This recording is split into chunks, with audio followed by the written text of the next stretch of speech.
Hi, Cinemax Recapped here. Today, I am going to explain an American horror thriller film called Old. Spoilers ahead. Watch out and take care.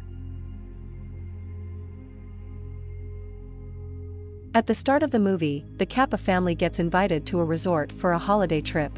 The parents, Guy and Priska, had never heard of the resort before, but nonetheless, they are excited. Once they reach, the entire staff greets them, including the manager himself. A woman then arrives and gives them welcome drinks. After a while, she leads the kids, Trent and Maddox, outside, where several other people are chilling. At the candy station, the kids meet Idlib, the manager's nephew. Trent immediately befriends him, and the two start exploring the place. Meanwhile, Maddox and her parents get into their bathing suits and have a fun time on the beach. At first glance, it appears as if the family is about to have the time of their lives. However, little do they know that they are in for one hell of a horror ride. The next morning, we are introduced to the other families over breakfast. Charles, a renowned surgeon, has come along with his mother, Agnes, his wife, Crystal, and their 6-year-old daughter, Kara. Then there is the Carmichael couple consisting of Jaron and Patricia. The latter is suffering from epilepsy, which often causes her to have seizures. Even today at breakfast, she experiences a violent seizure, but luckily, the surgeon, Charles, helps her up. Meanwhile, the resort manager approaches the Kappa family and tells them about a beautiful beach that lies just 5 kilometers from here. He also mentions that he has already arranged a vehicle and other essentials for their trip. Guy and Priska are perplexed on why they are being treated like royalty. Nonetheless, they agree. Shortly after, the family boards the bus and gets ready for their trip. To their dismay, Chris and his family also join in, making the trip not so exclusive. After a while, they drive past a gate that clearly says off-limits. None of the guests notice it, as they are too caught up in their own activities. Once they reach the end of the road, the driver drops them off and points them in the direction of the beach. He doesn't even bother to escort them there, or carry their belongings. Before leaving, he mentions that he will pick them up at 5 p.m. In the next scene, the group continues walking through the forest and into a narrow cavern. From there, they eventually arrive at the beach. It is an absolutely stunning place, just like the resort manager had promised. Wasting no time, both the families start unpacking their stuff until they notice a lonely-looking man sitting nearby. He is revealed to be a famous rapper named Mid-Sized Sedan. Maddox immediately recognizes him and tries to get his autograph, but her dad tells her to leave him alone. After a while, the 3 kids get to playing and find numerous items buried in the sand. Most of them are toys, while some are other objects that one would normally bring to the beach. It gets even weirder here. The beach doesn't contain a single fish, not even small mollusks. Meanwhile, Trent, being a curious kid, goes swimming alone. He splashes against the small waves and is having a fun time until a dead body comes floating towards him. Terrified, he screams for help, and the adults immediately come to rescue him. The dead body is brought to the shore, and the surgeon, Charles, deduces that she had drowned just recently. He then asserts that Mid-Sized Sedan killed her, as there was no one else on the beach when they arrived. The accusation becomes even more compelling when Sedan is seen bleeding from the nose, indicating that he had a fight with the woman. The latter tries to explain that he had nothing to do with the incident, but no one believes him. Meanwhile, the little boy, Trent, keeps complaining that his swimsuit feels tighter.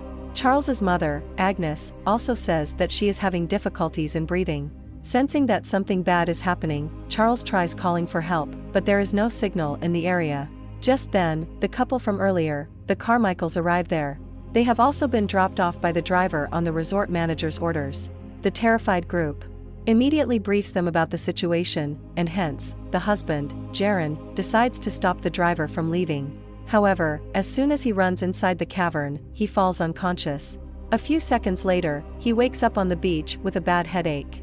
Everyone is confused by what just happened, but before they could investigate it, they learn that Agnes has stopped breathing. The group immediately rushes to her, and Charles tries his best to resuscitate his mother. Unfortunately, all his efforts go in vain. Meanwhile, the Carmichaels are talking to the Kappa kids to distract them. Jaron asks the boy his age, to which Trent replies 6. The Carmichaels find it hard to believe, as he looks considerably older. Just then, Priska arrives at the scene and gets stunned to see her children. Miraculously, they have aged by a few years, making them impossible to recognize. Seeing the chaos unfolding around him, Sedan makes a run for it, and Charles chases after him. However, as soon as they reach the caravan, they black out and regain consciousness back on the beach. Witnessing all this, a worried Priska asserts that they should find another way out of the place. Unfortunately, every time one of them gets near the large canyon, they lose consciousness and end up on the beach again. This means that they are trapped for good with 2 dead bodies around them. To make matters worse, the children are aging so rapidly that it will be difficult to find new clothes for them. Panic sets in, and the adults start brainstorming on what to do next. The Kapas believe that a virus is causing all the anomalies, while Charles, who has started becoming paranoid, makes a cut on Sedan's face with a knife. Surprisingly, the cut gets healed instantly, almost as if it never existed. After a while, Maddox takes Sedan away and asks him the truth about the place. The latter promises that he is as clueless as them. As the two get comfortable talking, Sedan reveals that he suffers from a rare condition, which stops his blood from clotting. Meanwhile, the adults also discover that the girl they found dead on the beach was suffering from sclerosis. Just then, Priska starts losing her senses, and soon falls to the ground. It turns out she is suffering from a tumor, and this is the main reason why her marriage with Guy was falling apart. Before they arrived on the beach, it was a tiny tumor, but now, it has grown up to become the size of a tennis ball. With time running out, Charles decides to perform a surgery with the knife he has. However, as soon as he makes an incision, it heals instantly, just like it did with Sedan. To make matters worse, Charles starts talking to himself. Before arriving at this beach, he had displayed symptoms of schizophrenia, but now, the disease is taking over him. Fortunately, the rest of the group helps him snap out of it, so that he can continue with the operation. Charles then makes another cut near Priska's abdomen, and this time, everyone holds the opening so that it doesn't heal. They only release it after Charles takes out the giant tumor. And as soon as the wound heals, Priska regains consciousness. She is no longer sick now. Unfortunately, their happy moment doesn't last long as they realize that the dead woman from earlier has now turned into dust and bones. Her body had been taken out only a few hours ago, but somehow, it has completely decomposed. Priska, who is a museum curator, examines the bones and explains that something like this takes at least 7 years to decompose. This is when the group finally realizes that time is moving faster on this beach. Priska calculates it precisely and concludes that half an hour here is equivalent to a full year in human life. Elsewhere, the kids, Trent and Kara, are seen munching on the remaining food. When they return, everyone is shocked to see them all grown up. Not only that, Kara is heavily pregnant with a child. Realizing that she may give birth anytime soon, Charles and the others lay her down and prepare to get the baby out.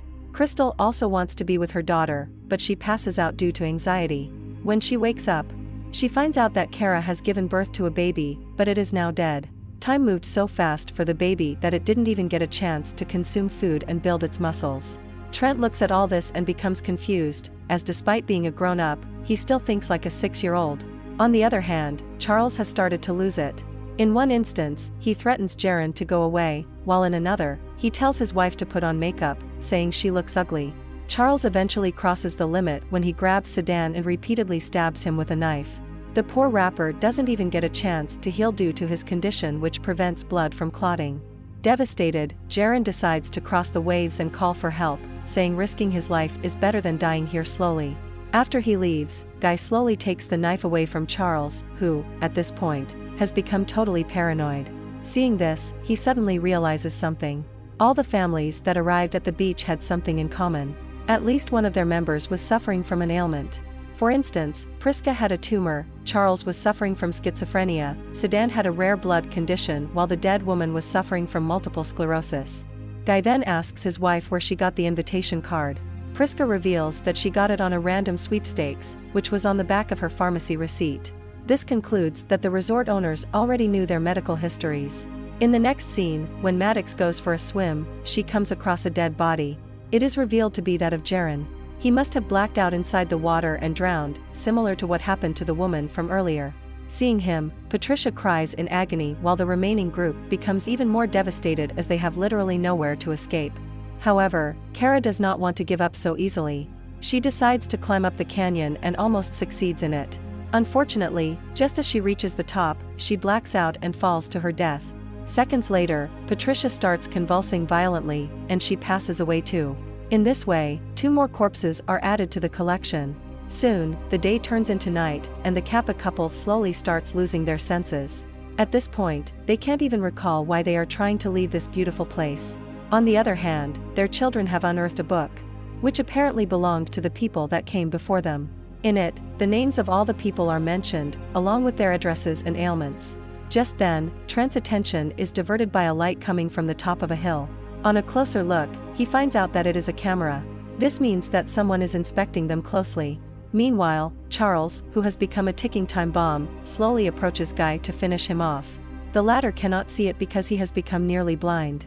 Soon, Charles lunges at him and starts slashing his body with a knife. Priska is just nearby, but she cannot hear it as she has become deaf. However, when she eventually finds out what's going on, she grabs a rusty knife and attacks Charles with it. She manages to make a small cut on his arms, but this is enough to kill him as the rust immediately enters his veins. Elsewhere, the siblings slowly enter the cave where they run into an aging crystal. She doesn't want anyone to see her hideous face, so she tries killing the children with rocks. However, when she tries picking up a big one, her bones break. It immediately heals, but in the wrong direction, deforming her. Crystal dies a painful death shortly after. After all the commotion ends, it is only the Kappa family that is standing. They regroup near the beach for one last time and Guy emotionally says that he loves his family a lot. Saying this, he passes away. Priska also succumbs to her old age soon. The children are distraught, as without their parents, they are helpless. The next morning, they wake up in their late 40s.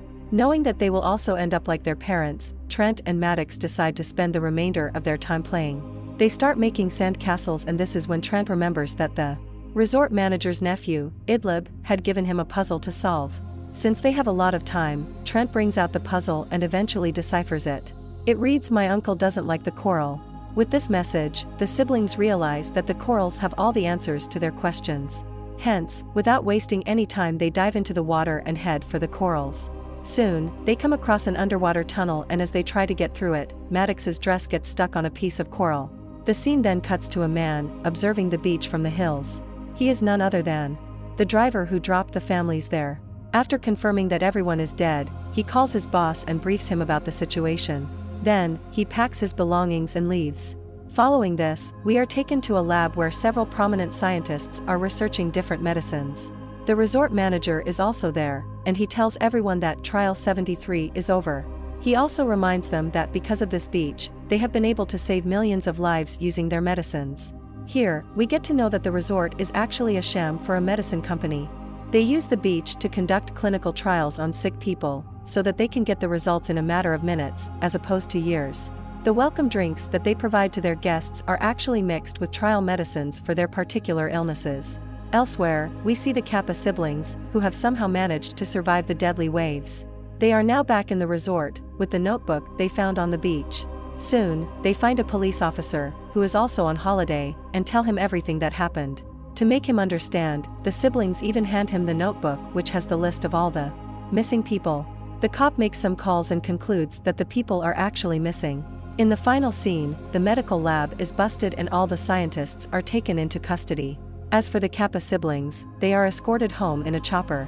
Subscribe for more videos like this, turn on notifications, and leave a like to help the channel out. Thank you for watching.